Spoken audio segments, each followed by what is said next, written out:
Okay, so apparently we're live. Hello, my name is Yen, I like playing Celeste, and I heard we are gonna play some Celeste today. And the time starts now. Celeste is a game about Madeline, this red-haired girl, and I haven't played her in a hot minute, so let's see how good I'll still be able to play. Yeah. Right now we're in the prologue. Celeste is about Madeline. She wants to climb the Mount Celeste because, well, she is pretty stubborn and thought, hey, I want to climb a mountain. Yeah, that was just the prologue. We barely survived the driveway of this old grandma, and now we're in Lost City, the first proper chapter of Celeste. As you can probably see, and most people will probably already know this, it's a 2D platformer, and it's, oh god, very momentum based. So we'll utilize many movement techniques, and I'm already failing right now. Well, yeah, we are off to a great start. I promise, I'm able to play this game.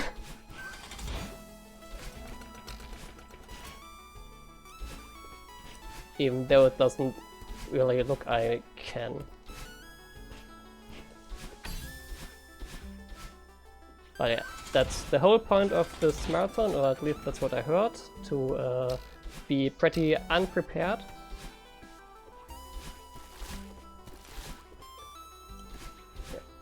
Yeah. This game is supposed to be played without all these cool movement techniques I'm currently showing. Some of them are required in later levels, but you can still use them in every single chapter. Oh god. I'm a bit nervous right now. Hopefully this will settle in a bit. Oh god.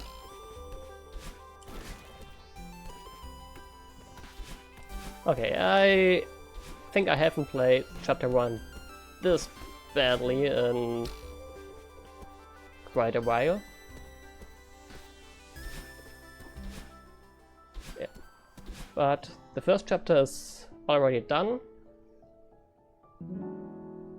Usually I should be around, I don't know, 40 seconds faster by this time. But my estimate of 15 minutes is still pretty reasonable. Yeah. We've successfully climbed through the Forsaken City, and now we're in a dream sequence. And here we will now meet the antagonist. Oh, whoops. Of this game, but right now there's the first new mechanic of this game, these stream blocks. When I dash into them, well, I travel at a faster rate, but in a fixed direction. Oh god. And this is now our enemy, Madeline. She's not really our enemy because she's a part of us. Oh god. Yeah, that was weird. She's a part of us, but she is basically all the doubts in Madeline's mind and the anxiety, and right now she's telling her, yeah, you're not a mountain climber, what are you doing? Just give up. But Madeline is stubborn, she doesn't want to give up, so now we are being chased by our fears and anxiety. This game is heavily inspired by the whole theme of depression and anxiety. And yeah, this is our journey to overcome our fears and doubts about our about our fears and doubts about our abilities.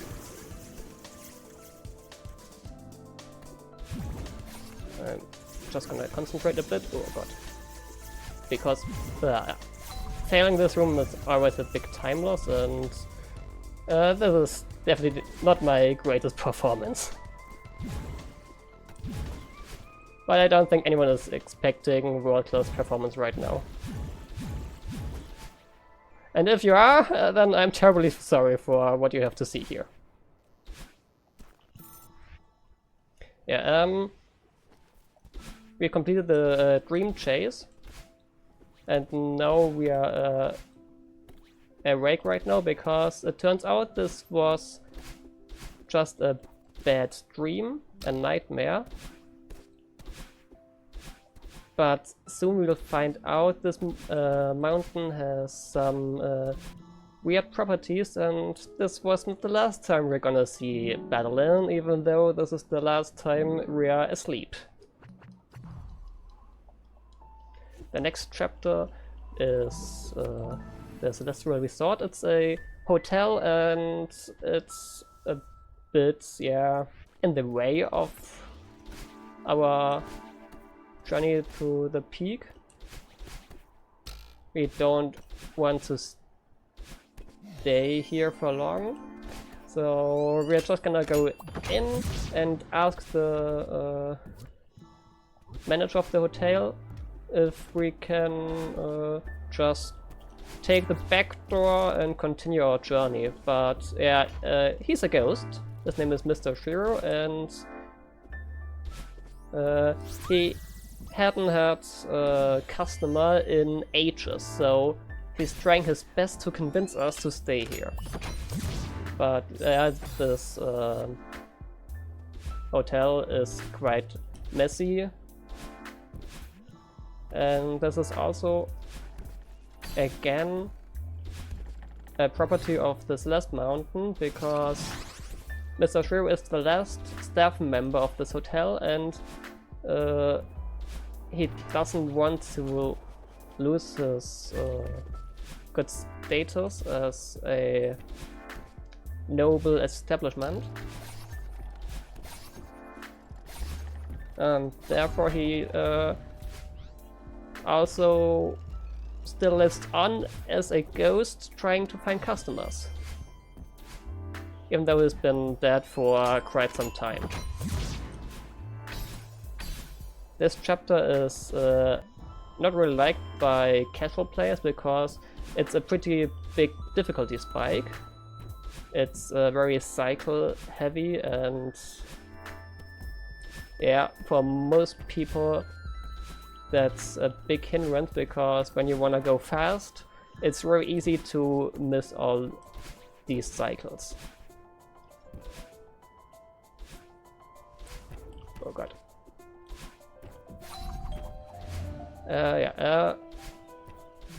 Right now he's... oh god. Oh damn.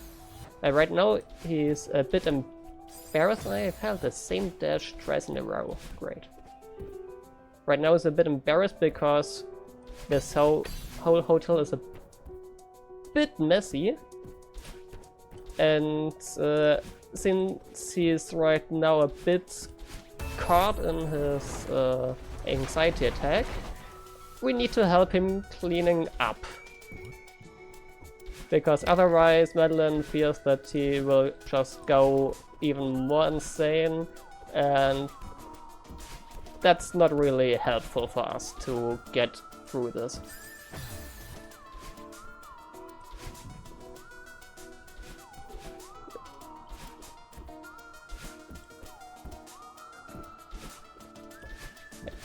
We see all these black pudding sprites. They're called dust bunnies, and like Ballon, the chasing girl from the previous chapter, these dust bunnies are also the personification of his anxiety. Here's Theo. He's another traveler, and he already caught on that Mr. Shiro is a bit crazy, so he's trying to leave this hotel through the vents. But we don't want to join him just yet, because Madeline is a good girl and she doesn't like seeing people suffering. So we'll just quickly clean up the last bit of the mess. And we can continue our journey. But now that all is cleaned up, Mr. Shiro is convinced that there's no reason for us to not enjoy at least a night in the premium suite. Well, God, I missed this coin.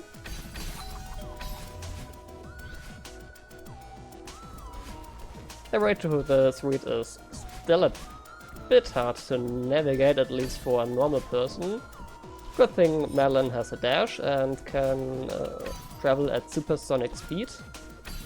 And now we'll also learn another property of Madeline, because this place here looks solid.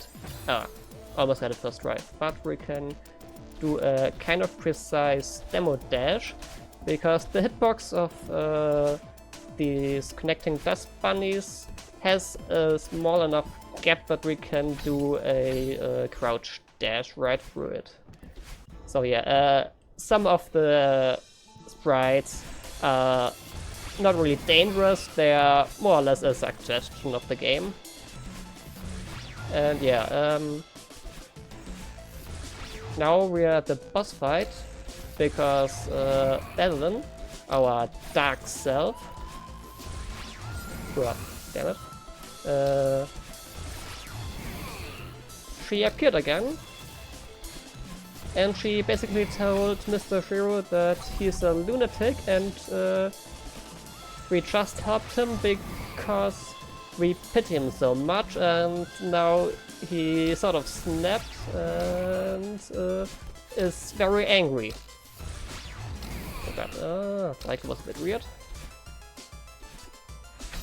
Oh god, I missed the dash crystal, okay. But still fine.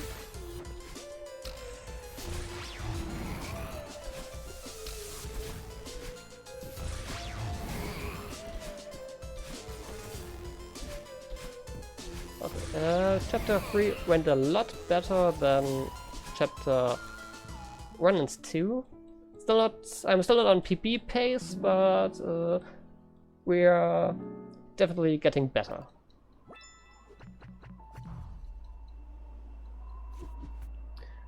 Yeah. At the end, it turned out well for Mr. Shiro. He calmed down. We explained to him that we really wanted to help him, and not just because we pity him. Oh, oops. So he managed to calm down.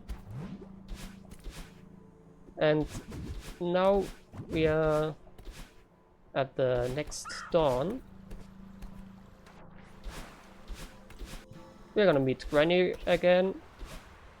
She's just telling us that we will not reach the summit, because she knows that this mountain has some magical properties. Well, she better does know, because after all, she's living here. But yeah, we are still trying to continue our journey.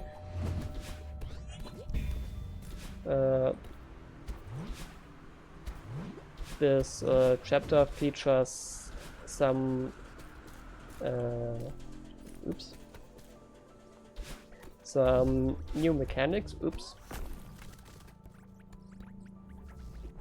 Kind of forgot where I want to go.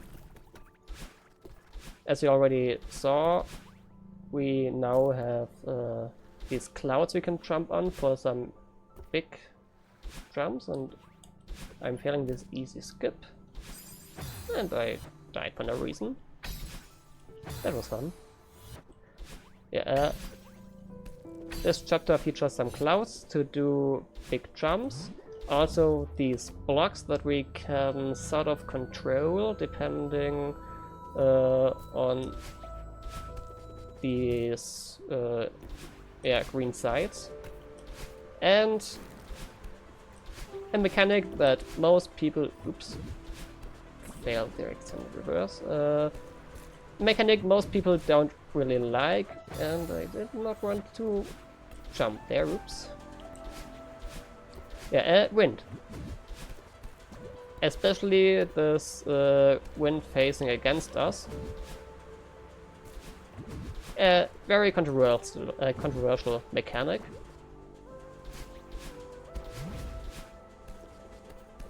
Backwind is a bit more popular, but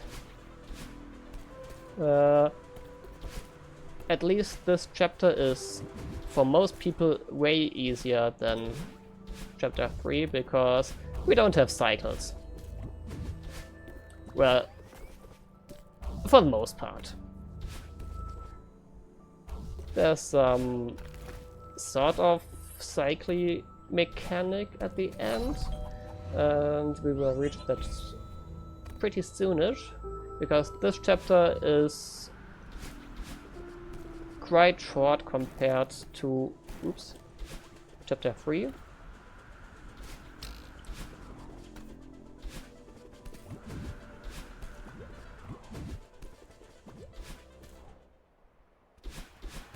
We are already in the last sub-chapter of chapter 4.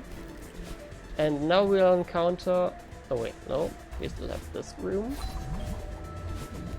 Soon we'll encounter a very hated mechanic, snowballs. Oops. They always spawn after a set amount of time at the current height of Madeline. And yeah, you can probably already see how some people don't like them, because it's sort of hard to keep track of, yeah, the timing, so God.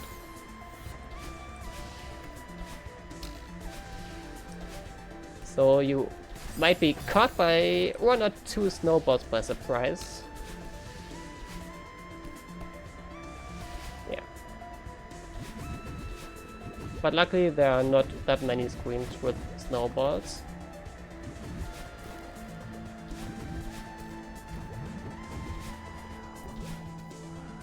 And we are already at the last screen.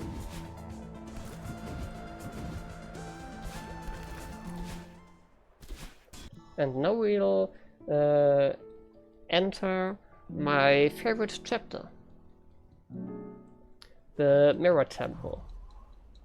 At the end of chapter 4 we met Theo again. He also successfully escaped the Celestial Resort. And he said, hey, look, here's a cool temple, I wanna explore it and make some cool selfies for Instagram. And I'm not kidding. He really has an Instagram channel. And yeah, Madeline doesn't think that that's a great idea, because, well, some weird eldritch looking temple should definitely be on the not to do list. But he went in anyway, and since we are worried about him being in some sort of danger, we try to follow him. The main mechanics of this chapter are the red bubbles, who work just like the blue bubbles, but in oh, damn it, didn't get the cool trick. But in a way longer pathway. And these switch blocks. They activate whenever I dash, and they can be used for some really cool momentum stuff. Oh god.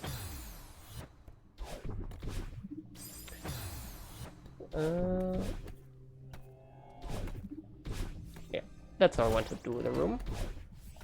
Sort of forgot it. We're now entering a room we haven't seen before, because every chapter also has a B-side. B-sides are usually way harder, but also shorter. The B-side for chapter 5 is pretty early, and it's a lot shorter than the A-side, so we'll grab it and try to save some time in there. And you can already see that it's way harder, because we're now entering the stage where the developers of Celeste forgot that they can actually add floors to the game. So we have way more precise movement stuff going in the air, and I'll try to do a cool skip here. I didn't get it. That's sad.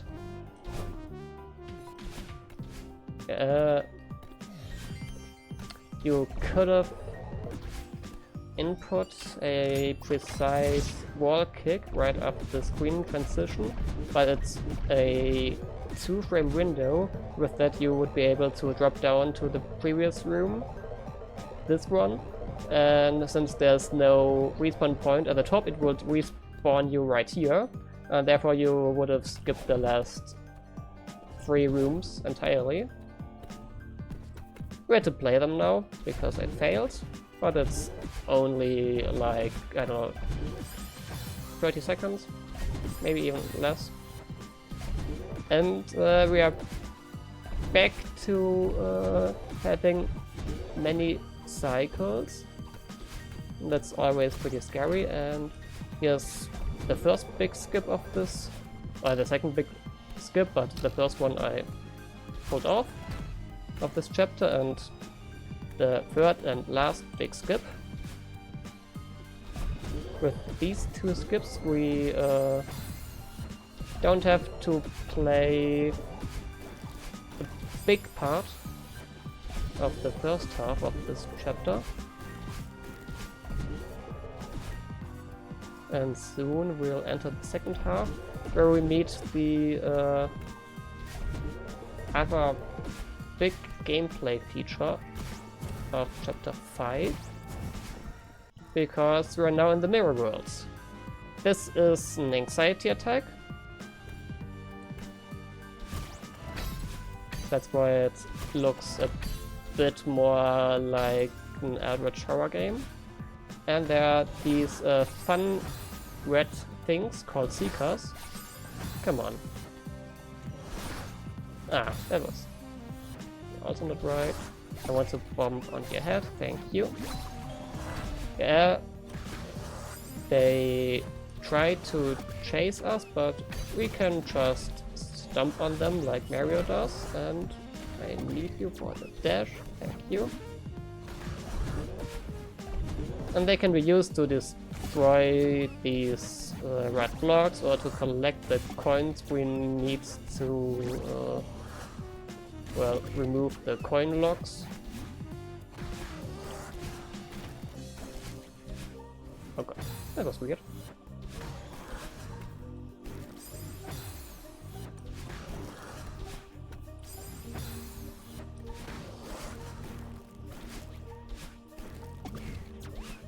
Oh damn it.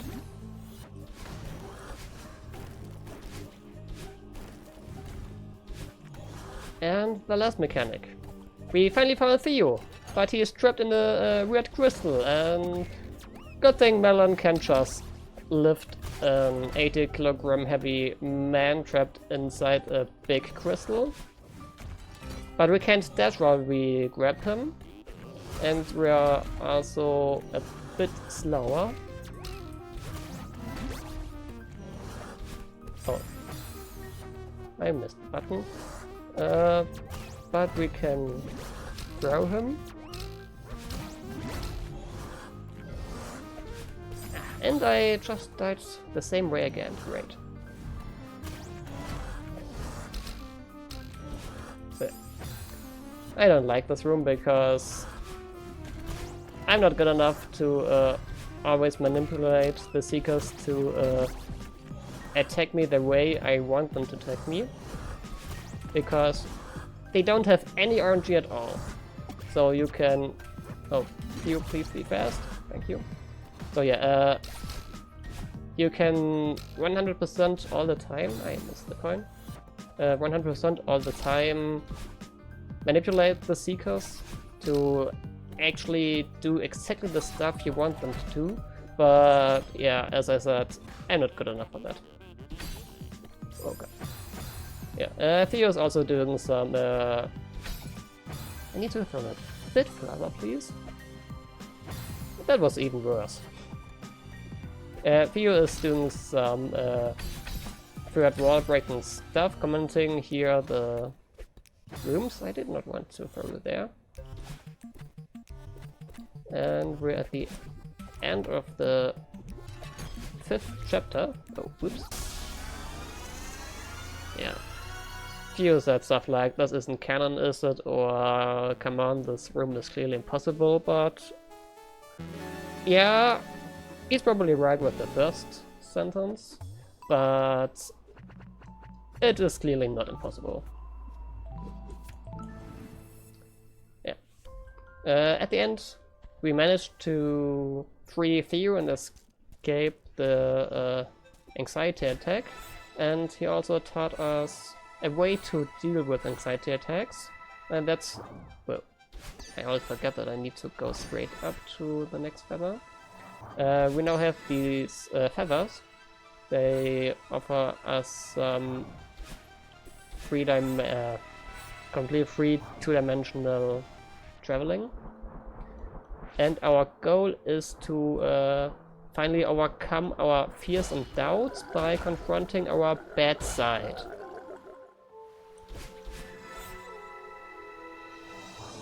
And well, she's still not convinced that we can actually do this.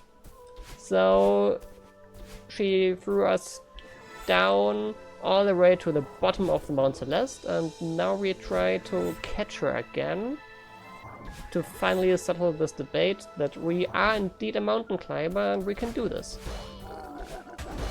Yeah, another new mechanic of this chapter are these cavern blocks.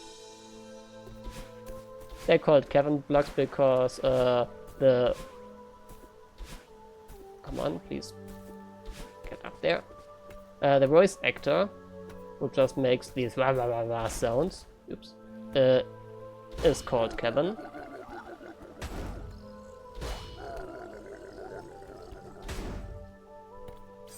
I forgot to dash. Oops. Yeah, we can just activate these cavern blocks by dashing, and I failed. And then they will angrily travel into the direction. And I failed again. I'm trying to input a wall bounce at the end to get the speed boost. Usually I would save like, I don't know, half a second, but when I fail 2 times in a row, it's not really a time save. And we also have these bumpers, they will bump you.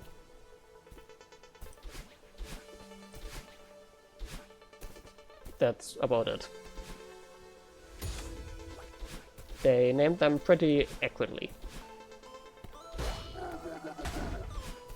Yeah, with these cavern blocks we can reach some great speed, that's fun.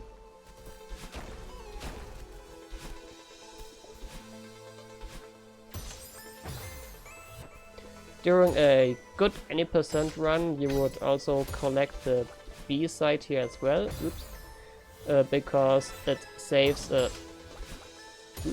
few seconds. But I'm not good enough to actually save time with the B-sides. So I'll just play the A-sides instead.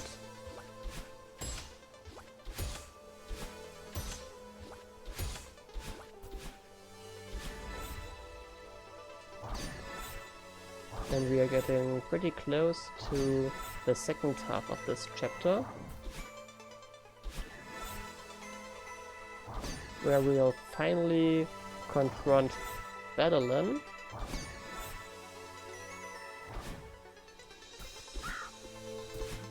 just one last chat with Grandma. And now we have here all these purple hair sprites to indicate that we are close to Babylon. But, oops. Oh, damn it.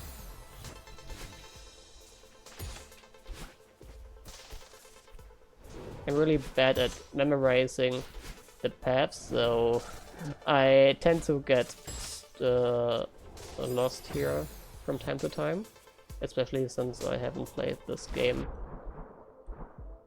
really in the past time. We have a very short water section. Originally the developers planned to make this a water level, but yeah, most people don't enjoy water levels in 2D platformers, let's be real. Oh, I missed Kevin, whoops. We completed the downfall section, and we are now ready to confront Babylon. Oops. I tried to skip the cutscene, but I wasn't in the cutscene yet. Yeah, she's still not convinced that we can do it, so she now tries to kill us, so we stop trying to get killed because we think we are a mountain climber. Yeah, the fun part about anxiety and fears is that they are not rational, and she's pretty good at being not rational. Oh, didn't want to get the spring. So we now have this Babylon boss fight. And once again, the boss fight features exactly 0 RNG. So it also works 100% of the time the same way. At least if you can play this game on a really good level and never miss the correct inputs you have to make.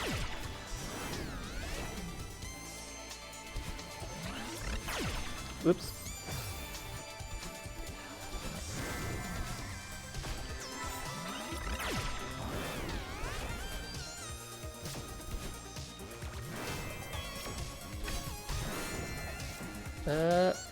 A fun thing about the B-sides is that they usually feature a much calmer remix of the music, so this track right here is not really too bad. Like usually for boss fights you would think of a much faster and heavier soundtrack, and the B-side is way harder, so maybe that's a good chapter to put in some really stressful music. But now the B-sides usually have way calmer music, because the developers know that calming music also calms down the play and reduces their stress level. So for the harder B-sides, they make more relaxed remixes of the tracks. And I think that's really great, especially considering all the mental health theme of this game.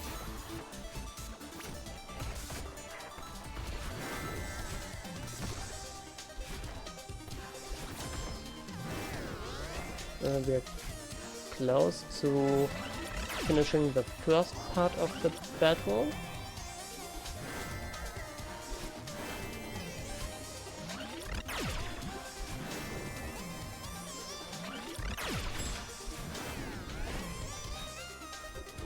Ooh, I might have screwed up some timings for the lasers, but maybe we'll be fine. Okay, great. Oh, okay, that was a bit scary. Oh wait, I forgot. We were already in the second part of the fight. I kinda missed that. Oops. Fight is done. Never mind. I was so focused on talking that I did not even realize we are already at the end of this chapter. Wow. Yeah, we managed to settle the debate. Madeline accepted that we will continue our journey to climb the mountain. And now with her help, we have a double dash.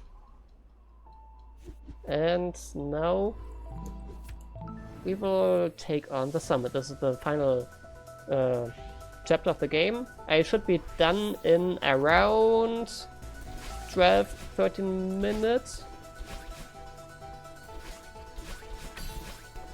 If I play perfectly, it will be a bit less even. But I think 13 minutes should be a good estimate. Yeah, now we have to go through all the previous chapters in order, because right now we are in the area of chapter 6. So at the bottom of Celeste Mountain. Okay, I sort of screwed up the entrance of the room, so I now have to improvise a bit.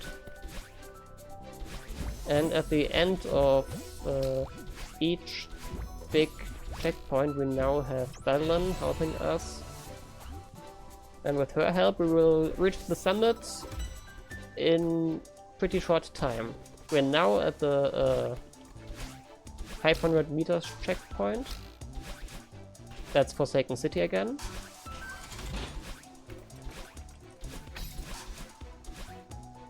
And the music in each checkpoint is basically the same track, but in the style of the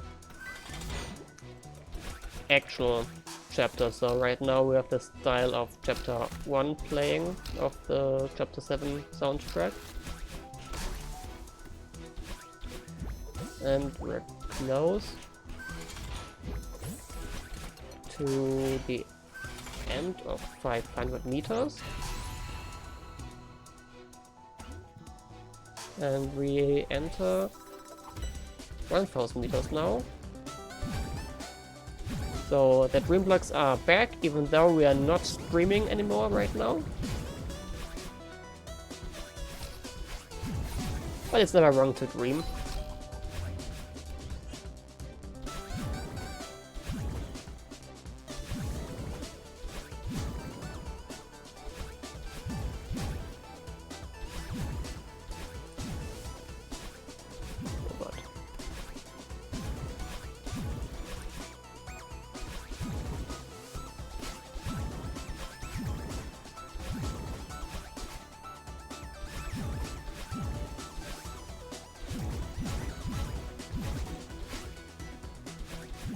Yeah, I'm a bit focused right now.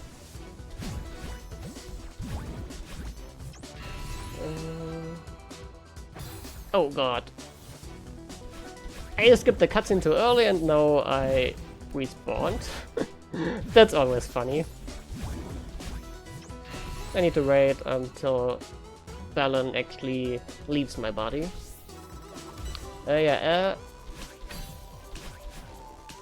Back to Cycle Madness.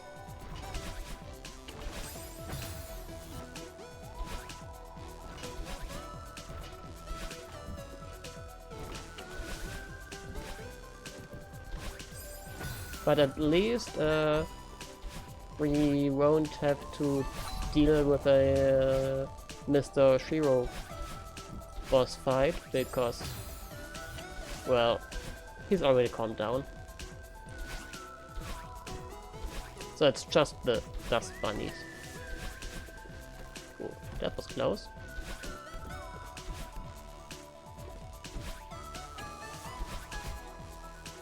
Yeah, I was a bit more concentrated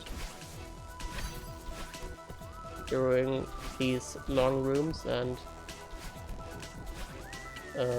Chapter 7 has pretty long rooms, at least compared to all the previous chapters.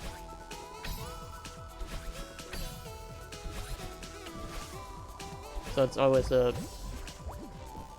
pretty big time loss if you die in one, especially at the end. So I'll take it more slowly.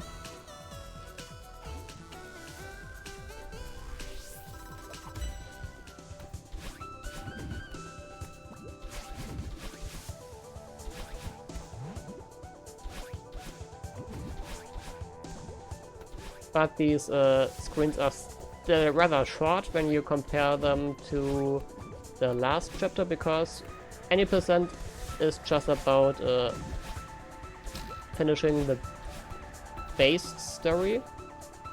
There's also a pretty much epilogue story, chapter 8, but that's not part of the any percent run. And there's also a... oh god. That was a really high snowball. I tried to dodge it by going higher, but yeah, I missed the timing for that. There's also a later on added chapter 9 called Farewell, and that one features...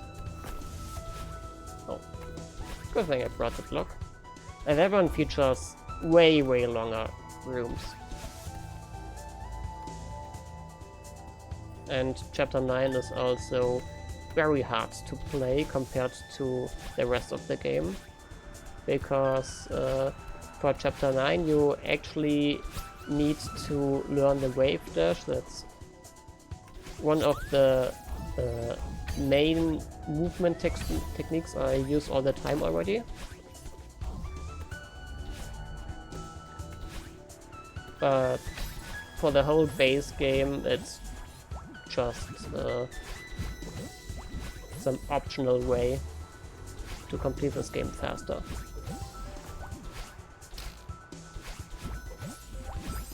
Oh, that was a stupid jab. There's also a category to play until the end of chapter 9. That's called the true ending. And instead of battling the theme of anxiety and depression, chapter 9 is about the 5 stages of grief. So still a pretty heavy topic.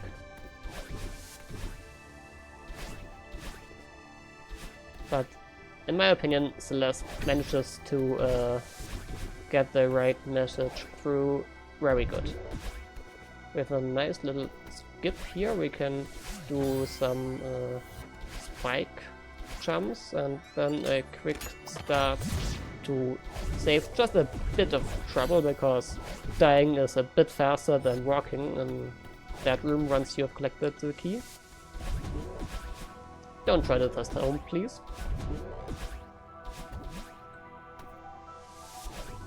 And yeah, with all these hypers and wave dashes, we can actually skip some big parts of the levels here. For example, I can just skip having to hit the switches. Alright. I almost died there.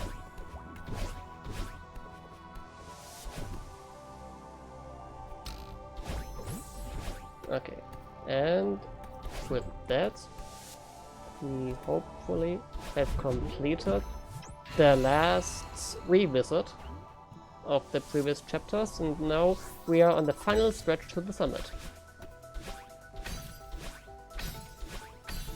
We now have these checkpoints just ticking down from 30 to 1. And well, yeah, once we reach flag number 1, we are at the summit. Now we have my least favorite mechanic. Downwards wind. Yeah. Basically, Madeline feels very heavy to play now. But this section is thankfully rather short.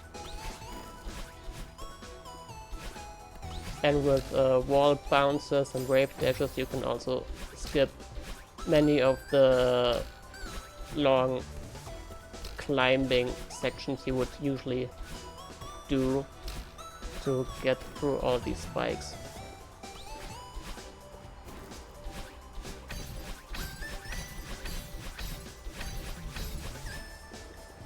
And now we've reached my favorite part of chapter 9, upwards wind. Suddenly Madeline feels light as a feather.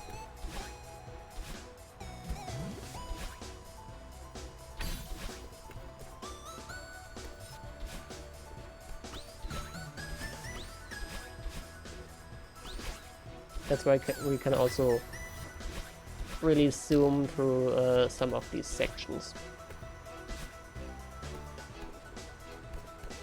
There's also a pretty big modding community for Celeste, and my favorite mods to play are always some Upwards Wind Chapter 7 inspired maps, because I love the feeling of this really light Madeline.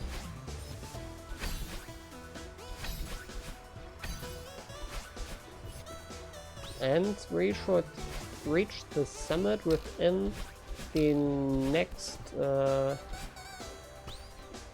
or 3 minutes. Oops.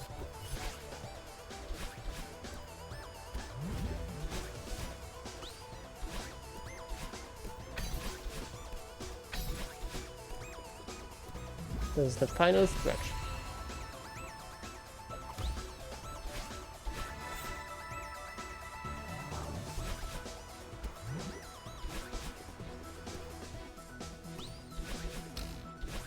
Well, now the last part. No more wind. Oh god.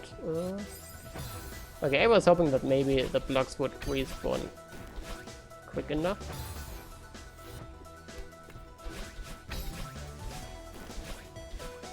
I just sort of forget how to play that section. Don't know why. It's not really hard to remember. Yeah, dash upwards twice. Okay, with a bit of luck, this might still be a sub 45. Maybe not if I die like this.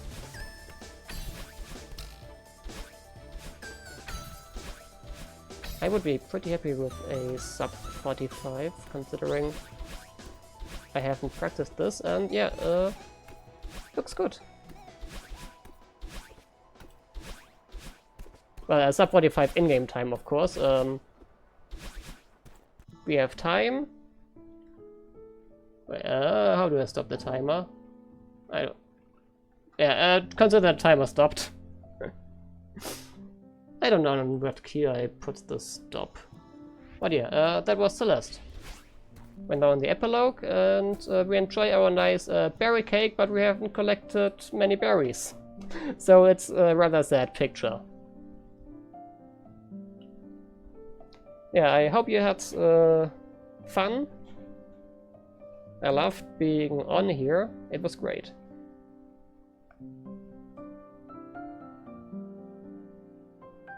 And thanks for the GGs.